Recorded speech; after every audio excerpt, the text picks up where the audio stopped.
The Boogeyman is directed by Rob Savage and stars Sophie Thatcher, Chris Messina, and among others. And this is based on the short story of the same name by Stephen King in the collection of short stories known as Night Shift, which I actually own that book. And in this story, it deals with a family that's basically being terrorized by, well, if you know, growing up and you're knowing your scary stories from when I was a kid, you probably know the story about the boogeyman that hides in your closet and stuff, and or under your bed at night. And as the movie also goes along, it deals with some backstory involving with Sophie Thatcher's character as she tries to piece together what's happening while also going through some stuff that that they reveal tragic in her life. Now here's a little backstory. Now this was based on the Stephen King the short story the Boogeyman, which I haven't read, but I do own the book that it's in called The Night Shift.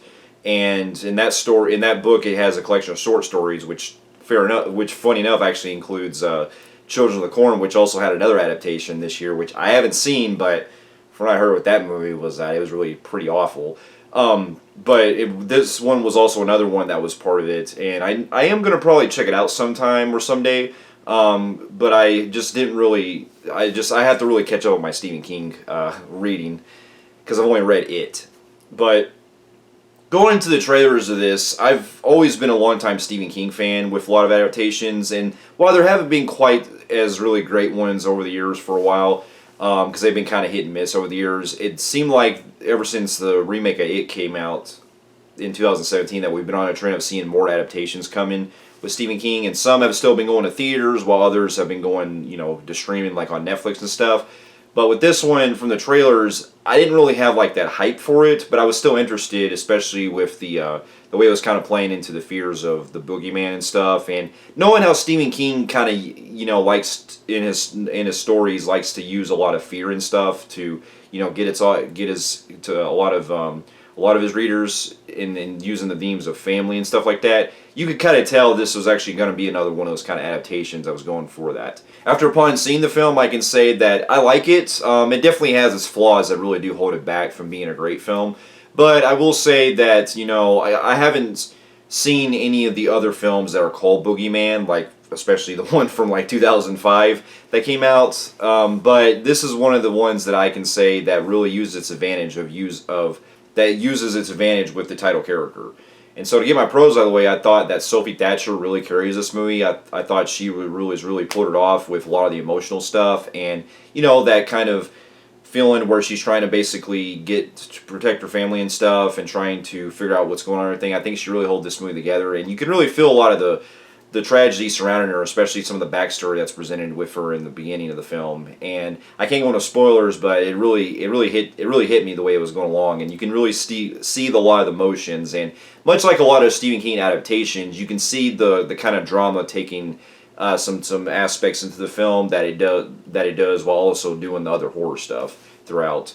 And so she was great, and then I also really enjoyed Chris Messina, which I talked about in my review of Air, how he was one of the standouts. He definitely is really good in this, playing the kind of father that wants to do best for his kids and stuff after going through a tragedy and everything, and he really held it together.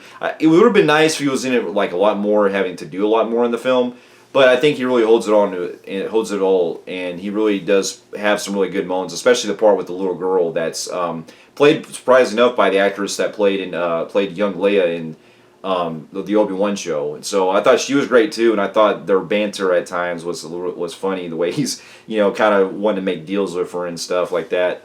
It was very cute and charming.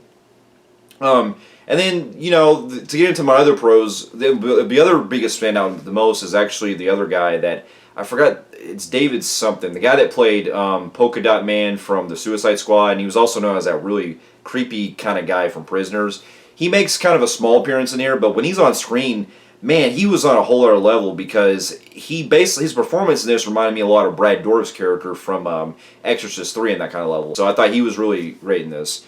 And then the other biggest standouts the most, I have to really go into my pros, is a lot of the way that the direction flows in this, where you have a lot of scenes where the lighting comes into play with timing the scares and stuff, especially when you have sequences where they have the lights turned off, like you see in the therapy scene, where they're having just that red light that's on, and the way it's kind of building the tension up really gets me on the edge. And this movie does have a lot of great sequences that throughout it does have great moments where when it builds up the tension, the jump scares are timed right for the most part.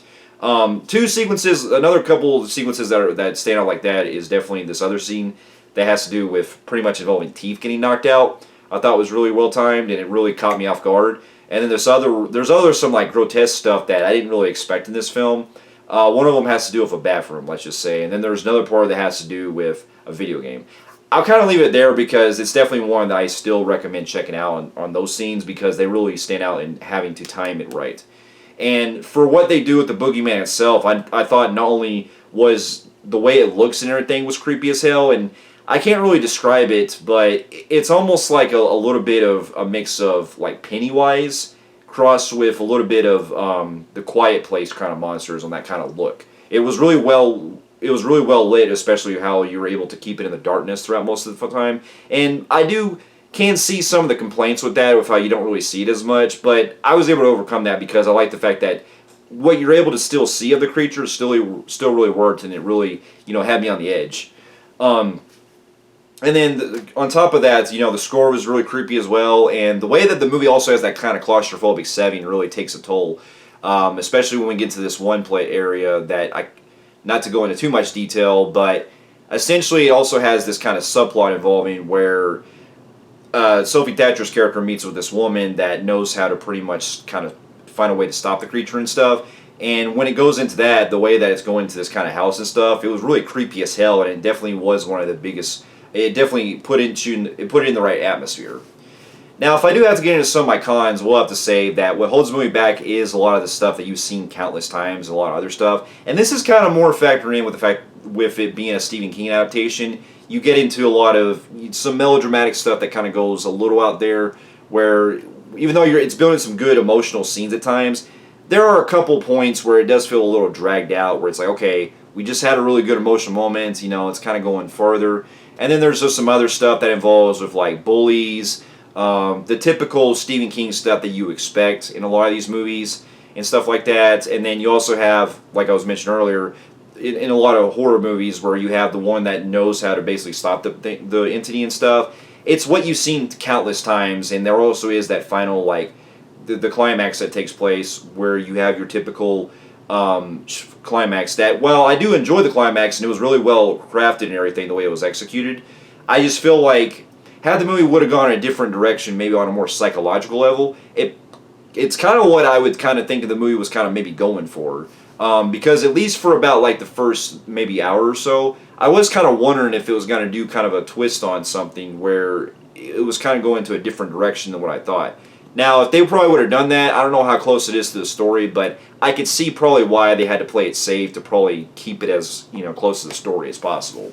But had they would have gone that direction, I think that it would have been a fresh, unique take on what we could have seen with this, and playing onto the fears in a good way, and kind of calling back with the whole family angle to kind of add some more stuff in it. Even though I was into that stuff, into that the themes that they surround with it, it still could have just added a lot more on an emotional level. And another thing that did kind of hold the movie back a little bit was when it gets into some stuff that's involving where you have Sophie Thatcher's friend that comes into play. I felt like, there's this whole subplot that's involving,